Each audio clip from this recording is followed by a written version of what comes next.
हाय दोस्तों, स्वागत है आप सभी का अध्ययन केंद्र में। इस वीडियो के माध्यम से अभी हम महेश कुमार वर्णवाल का जो फिजिक्स और केमिस्ट्री का बुक है उसमें हम उसका ऑब्जेक्टिव पढ़ रहे हैं। आज हमारा एक्सरसाइज है गुरुत्वाकर्षण। तो उसमें पहला प्रश्न है, गुरुत्वीय विभव ग्रेविटेशनल पोटेंशियल का मान सदैव होता है। तो जब ग्रेविटेशनल पोटेंशियल की बात की जाए तब ये पॉजिटिव और नेगेटिव दोनों होता है, मीन्स धनात्मक और ऋणात्मक दोनों होता है। आंसर क्या होगा? ए और बी दोनों। नेक्स्ट है हमारा पिंड का भार, मीन्स किसी भी ऑब्जेक्ट का भार क्या होता है? ध्रुव पे हमेशा अधिक होता है, ध्रुव पे सर्वाधिक होगा, मैक्सिमम। इसको ध्यान से समझो। जैसे कि मान लो ये अर्थ है, ये होता है पोल, उत्तरी पोल और दक्षिणी पोल, मीन्स नॉर्थ पोल और साउथ पोल, और बीच का लाइन होता है भूमध्य रेखा, मीन्स इक्वेटर कहा जाता है। ये पार्ट जो होता है यहाँ पे मोटाई अधिक होता है, जिसके कारण क्या होता है, केंद्र से दूरी के कारण इसका जो ग्रेविटेशनल फोर्स होता है यहाँ पे न्यूनतम होता है और मैक्सिमम कहाँ होता है? यहाँ पे। तो आपको याद रखना है, प्रश्न ऐसे बनता है कि कोई भी पिंड या कोई भी ऑब्जेक्ट अगर भूमध्य रेखा से पोल की तरफ जा रहा है तो गुरुत्वाकर्षण पे क्या इम्पैक्ट पड़ेगा? तो गुरुत्वाकर्षण क्या होगा? बढ़ेगा। जस्ट इसके अपोजिट अगर पोल से इक्वेटर की तरफ आएगा तो गुरुत्वाकर्षण बल क्या होगा? कम होगा। उम्मीद करते हैं समझ में आ गया होगा। नेक्स्ट प्रश्न की तरफ बढ़ते हैं। अगला प्रश्न है, निर्वात में अंतरिक्ष यात्री सीधे खड़े नहीं हो पाते हैं, इसका मुख्य कारण क्या है? क्योंकि वहां पे गुरुत्वाकर्षण बल नहीं होता है, गुरुत्व नहीं होता है। आंसर हमारा ए सही है। फिर है, पृथ्वी का पलायन वेग होता है। पलायन वेग ऐसा वेग होता है जिसपे गुरुत्वाकर्षण बल काम नहीं करता है, तो वो है हमारा 11.2 किलोमीटर प्रति सेकंड। याद रखिएगा, किलोमीटर सेकंड में दिया गया है। आपको ऑप्शन में मीटर या आवर ऐसे करके चेंज के दे सकता है, तो आपको पूरा याद करना पड़ेगा। 11.2 किलोमीटर पर सेकंड।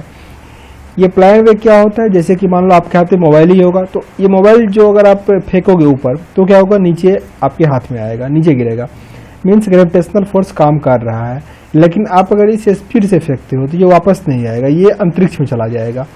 तो यही होता है पलायन वेग, मीन्स इसमें गुरुत्वाकर्षण बल काम नहीं करता है। तो इंपॉर्टेंट है, याद रखिएगा। नेक्स्ट है हमारा भूतुल्य कालिक, मीन्स जियो स्टेशनरी सैटेलाइट जो होता है उपग्रह के परिक्रमण की अवधि होती है, कितनी होती है? 24 घंटे की। 24 घंटे की। और इसका हाइट कितना होता है? इसका हाइट होता है 35,000 किलोमीटर से ऊपर। याद रखोगे इसको, बहुत इंपॉर्टेंट है। 35,000 किलोमीटर या उससे ऊपर। और इससे कम की बात करें, ये होता है GSLV से लॉन्च होता है, जियो सैटेलाइट होता है। फिर होता है पोलर सैटेलाइट, PSLV से लॉन्च किया जाता है। वो क्या होता है? 200 से लेके 200 मैंने बोल दिया, 2000 से लेके 35,000 तक रहेगा। 2000 से लेके 35,000 तक वो होता है PSLV का। और उससे कम होता है लोअर सैटेलाइट, वो होता है 200 किलोमीटर से लेके 2000 तक का। उसको SSLV small satellite launching vehicle से लॉन्च किया जाता है। तो ये सब अलग अलग रेंज है, आपको सब याद करना होगा। अब प्रश्न है हमारा, गुरुत्वाकर्षण नियम का प्रतिपादन किनके द्वारा किया गया था? तो ये प्रश्न आसान है, न्यूटन। ये स्टोरी काफी पॉपुलर है कि एक सेब गिरा था और उसने ये पता किया कि सेब नीचे ही क्यों गिरा, तो उसने गुरुत्वाकर्षण बल या ग्रेविटेशनल फोर्स का नियम बताया, तो वो थे न्यूटन। फिर एक अंतरिक्ष यात्री को उनके अंतरिक्ष यान से पृथ्वी की परिक्रमा करते समय कैसा अनुभव होता है? तो उनको भारहीनता का, वेटलेस का अनुभव होता है। याद रखिएगा, आंसर क्या होगा? डी। याद रखिएगा, भारहीन होगा, द्रव्यमानहीन कभी नहीं होगा। ये इंपॉर्टेंट टॉपिक है। नेक्स्ट है हमारा, लोलक घड़ियां गर्मियों में क्यों सुस्त हो जाती है? तो मेन कारण क्या है? गर्मी के कारण लोलक क्या होता है? उसका लंबाई बढ़ जाता है, और जिसके कारण दोलन जो इकाई होता है वो भी बढ़ जाता है, और समय क्या होता है? सुस्त पड़ जाता है, धीरे धीरे चलना शुरू हो जाता है। तो आपको प्रश्न ये भी आएगा कि लोलक की लंबाई बढ़ना क्या दर्शाता है? मीन्स घड़ी का सुस्त होना दर्शाता है। आंसर होगा सी। नेक्स्ट बहुत इंपॉर्टेंट प्रश्न है, पीसा की झुकी हुई मीनार क्यों नहीं गिरती है? तो क्यों नहीं गिरता है? क्योंकि इसके गुरुत्व केंद्र में जाने वाला ऊर्ध्वाधर रेखा पृथ्वी तल के अंदर रहता है, मीन्स इसमें गुरुत्वाकर्षण बल सही से काम नहीं कर पाता है। ठीक है ना? तो आंसर क्या होगा? डी। आप मुझे कमेंट बॉक्स में बताना, ये पीसा की मीनार जो है ये कौन से कंट्री में है? बहुत इंपॉर्टेंट प्रश्न है, बताना। तो क्योंकि मीन्स 7 जो अजूबा है हमारा यूनिक, उसमें भी ये शामिल है। फिर हमारा, पृथ्वी की परिक्रमा करता हुआ कोई उपग्रह इसलिए पृथ्वी पर नहीं गिरता है क्योंकि पृथ्वी का आकर्षण जो होता है उसकी गति के लिए त्वरण प्रदान करता है। मीन्स यहाँ पे और भी कई बल काम करता है, जैसे कि अभिकेंद्री बल भी काम करता है, पर वो जो गुरुत्वाकर्षण होता है वो उसको त्वरण प्रदान करता है, इसके कारण वो नहीं गिरता। यहाँ से आपको एक चीज़ मैं और बताना चाहूँगा कि त्वरण जो होता है, जैसे कि मान लो ये एक सन है, ठीक ना, सन में गुरुत्वाकर्षण बल बहुत अधिक है। हमारा अर्थ जो है इसके चारों साइड घूमता है, ध्यान रखिएगा पूरा गोल नहीं घूमता है, परवलय घूमता है, लंब वृत्त ऐसा इसका ओवल साइड में घूमता है। तो जब वो सन से दूर रहता है तब ये क्या होता है, स्लो घूमता है। जब सन के नज़दीक आता है तो उसका एक्सेलरेशन हाई हो जाता है। एक्सेलरेशन हाई होने से क्या होता है, गुरुत्वाकर्षण बल सही से काम नहीं कर पाता और ये इसमें नहीं जाएगा।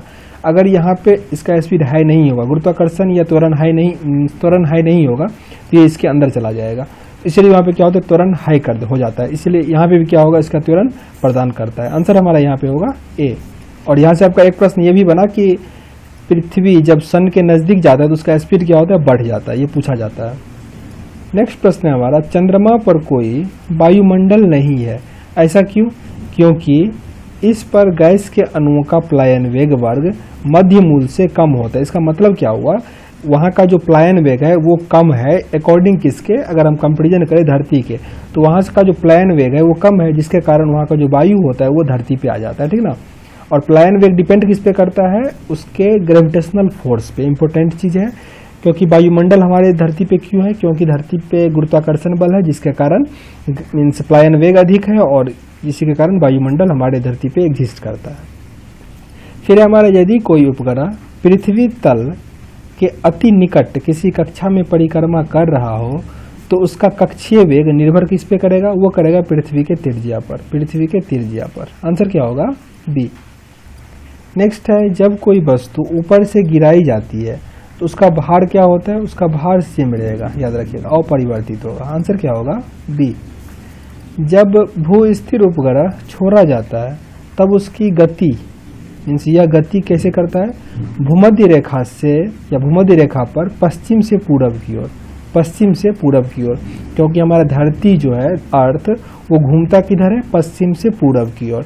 यहाँ से एक चीज़ आपको और ध्यान रखना होगा कि हमारा धरती जो है मीन्स अर्थ जो है वो पश्चिम से पूरब की ओर घूमता है, इसी के कारण हमें सूरज पूरब में उगता हुआ दिखाई देता है। आपसे प्रश्न ऐसा भी आएगा कि हमें सूरज पूरब में उगता हुआ क्यों दिखाई देता है, इसका मुख्य कारण क्या है, सूरज पश्चिम से पूरब की ओर घूमता है। हो सकता है नहीं समझे होगे आप, तो ऐसे देखो, मान लो आप किसी बस से अगर आगे जा रहे हो तो आपके पेड़ पौधा क्या होगा, पीछे की तरफ जाता है। मीन्स आप अगर नॉर्थ की तरफ जा रहे हो तो पेड़ पौधा किधर जाएगा, साउथ की तरफ जाएगा, तो अपोजिट होता है।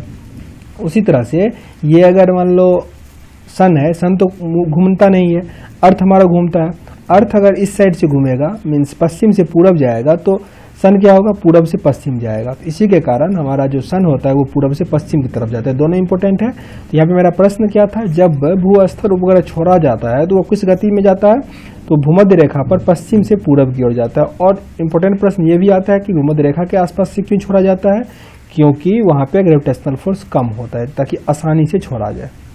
आंसर होगा क्या, सी। मतलब क्या हुआ, पोल से आप नहीं लैंड कर सकते हो किसी भी स्पेसक्राफ्ट को। नेक्स्ट है हमारा सुमेलित करना है। तो सुमेलित करने में दिया गया है कि वस्तु का भार अधिकतम कहाँ होगा, तो कहाँ पे होगा, पृथ्वी के सतह पर, या पृथ्वी का अगर पोल दिया रहता तो उस पर सबसे अधिक होता है। यहाँ पे होगा हमारा पृथ्वी के सतह पर। फिर वस्तु का भार घटता है। वस्तु का भार किस पे घटता है, तो पृथ्वी की सतह से अगर ऊंचाई पे जाएंगे हम तो वस्तु का भार घटेगा, और जस्ट इसके अपोजिट अगर हम गहराई पे भी जाएंगे तो भी वस्तु का भार क्या होगा, घटेगा। दोनों चीज इंपॉर्टेंट है, याद रखना है। फिर वस्तु का भार बढ़ता है। कब बढ़ता है, जब वस्तु चंद्रमा की ओर शून्य बिंदु पर गतिमान हो, तब क्या होगा, वो मीन्स उसका भार बढ़ेगा। अब जितना ऊपर ले जाओगे तो भार क्या होता है, बढ़ता जाता है। फिर वस्तु का भार शून्य कब हो जाएगा, तो शून्य बिंदु पर मीन्स केंद्र पे क्या होगा, शून्य हो जाएगा। ध्यान रखिएगा, हमेशा भार का जिक्र किया गया है, द्रव्यमान का जिक्र नहीं किया गया। द्रव्यमान हमेशा एक जैसा ही होता है, वो अनचेंजेबल है। नेक्स्ट प्रश्न है, एक व्यक्ति कृत्रिम उपग्रह से भारहीनता का अनुभव करता है क्योंकि पृथ्वी के कारण लगा आकर्षण बल क्या होता है, अभिकेंद्र बल के बराबर होता है। अभिकेंद्र बल के बराबर होता है। एक और एग्जाम्पल मैं बताना चाहूँगा इससे रिलेटेड। जैसे कि एक बाल्टी में आप पानी भर लो, मान लो एक बाल्टी मैंने ऐसा बना लिया, ये बाल्टी समझो, इसमें पानी मैंने भर दिया, ये इसका हैंडल है, इसको आप पकड़ के जोर से घुमा दो, ऐसे घुमा दो, तो अगर तेज़ी से आप घुमाओगे तो इसका पानी नीचे नहीं गिरेगा, जबकि ये बाल्टीन ऊपर भी रहेगा तो इसका पानी नीचे नहीं गिरेगा। इसमें होता क्या है, आपके सेंटर से इस पानी पे एक अभिकेंद्री बल लगता है, सॉरी अपकेंद्र बल लगता है। वो क्या होता है, पानी के भार से अगर अधिक हो जाएगा तो पानी नहीं गिरेगा, मीन्स स्पीड बढ़ाने से होगा, और अगर आप इसको स्लो घुमाते हो तो पानी गिर जाएगा, मीन्स अभिकेंद्री बल यहाँ पे क्या हो, कम हो गया। तो अगर ये आकर्षण बल अधिक हो जाएगा, मीन्स अभिकेंद्री बल अधिक हो जाएगा, तो वो जो भारहीनता होता है वो अधिक हो जाएगा, मीन्स भारहीन हो जाएगा पूरा। तो मुख्य कारण इसका यही है। अब से ये भी प्रश्न आ सकता है कि अगर हम बाल्टीन को ऊर्ध्वाधर घुमाते हैं तो पानी क्यों नहीं गिरता है? क्यों नहीं गिरेगा? क्योंकि उसका अपकेंद्री बल जो है पानी के द्रव्यमान से अधिक हो जा रहा है, ठीक है ना। आपका ऑप्शन ये होगा वहाँ पे। नेक्स्ट है हमारा भारहीनता। क्या होता है? तो गुरुत्वाकर्षण की शून्य स्थिति को क्या कहा जाता है? भारहीनता। नेक्स्ट है, दो उपग्रह पृथ्वी के चारों ओर समान वृत्तीय पथ में गति कर रहा है, तो उसके समान होने का प्रतिबंध क्या होगा? उसका क्या होगा? चाल होगा, चाल। आंसर क्या होगा? डी। तो इस एक्सरसाइज में टोटल 18 प्रश्न थे, वो मैंने कंप्लीट कर लिया। उम्मीद करते हैं आपको बहुत कुछ सीखने का मौका मिला होगा। अगर अच्छा लगा तो लाइक कीजिए, नहीं पसंद आया तो डिसलाइक भी कीजिए, पर कारण जरूर बताइए ताकि हम वीडियो को और इंप्रूव करें। और अगर चैनल पे नए हैं तो प्लीज़ सब्सक्राइब कीजिए और अपने दोस्तों के साथ भी शेयर कीजिए ताकि उनको भी फायदा हो। मिलते हैं नेक्स्ट वीडियो में, तब तक के लिए जय हिंद।